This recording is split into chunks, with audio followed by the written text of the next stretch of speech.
விஜய் என்ன அரசியல பேச மாட்டேன்றாரு, விஜய் என்ன சினிமா டயலாக் மாதிரி பேசுறாரு, விஜய் என்ன பஞ்ச் டயலாக் பேசுறாரு, விஜய் என்ன 10 நிமிஷம் தான் பேசுறாரு, 9 நிமிஷம் தான் பேசுறாரு. நான் எத்தனை நிமிஷம் பேசினா உங்களுக்கு என்ன சார்? நான் எப்படி பேசினா உங்களுக்கு என்ன சார்? உள்ள விஷயம் என்னன்னு பாருங்க சார். ஒவ்வொரு மாவட்டத்துக்கும் போய் மக்கள் ஃபேஸ் பண்ற பிரச்சனைகளை எடுத்து பேசிட்டு இருக்கிறேன். பின்ன அது அரசியல் இல்லாம வேற எதுதான் அரசியல்?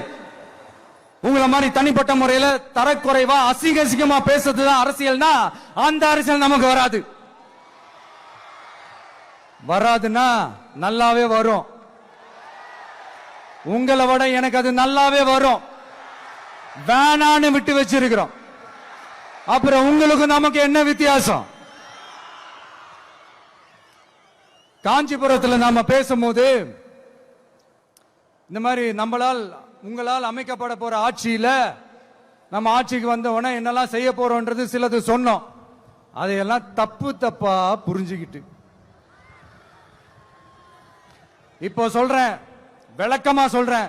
நான் சலுகைகளுக்கு எதிரானவன் கிடையாது. மக்களுக்கான சலுகைகளை இலவசம்னு சொல்லி அசிங்கப்படுத்துறதுல எனக்கு உடன்பாடு கிடையாது.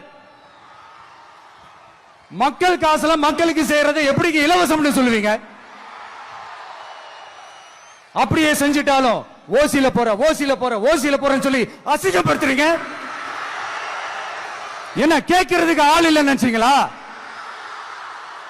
மக்களுக்கு ஒண்ணுன்னா இந்த விஜய் வந்து நிப்பா, இந்த விஜய் வந்து கேள்வி கேட்பா. இந்த விஜய் எப்பவுமே மக்கள் பக்கம் தான். அதே மாதிரி மக்களும் என் பக்கம் தான்.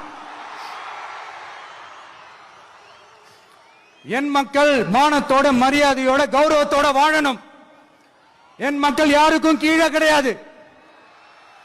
அப்படி அவங்க கௌரவத்தோட வாழணும்னா அவங்களுக்கான வாழ்க்கை தரம் உயரணும். வாழ்க்கை தரம் உயரணும்னா அவங்களோட வாழ்வாதாரம் உயரணும். வாழ்வாதாரம் உயர்ந்தாதான் பொருளாதாரம் உயரும். பொருளாதாரம் உயர்ந்தாதான் வசதி வாய்ப்புகள் உயரும். இதெல்லாம் உயர்ந்தாலே ஆட்டோமேட்டிக்கா அவங்களோட வாழ்க்கை தரம், அவங்களுக்கான மரியாதை, அவங்களுக்கான கௌரவம் எல்லாமே உயரும். இதுக்கான வழிகள், அந்த சூழல்களை அந்த கவர்மெண்ட் அமைச்சு கொடுக்கணும். இதுக்கான அந்த திட்டங்களை செயல்படுத்தணும். இதெல்லாம் செஞ்சாதான் அந்த அரசாங்கம் ஒரு நல்ல அரசாங்கம். இதைத்தான் சொன்னோம்.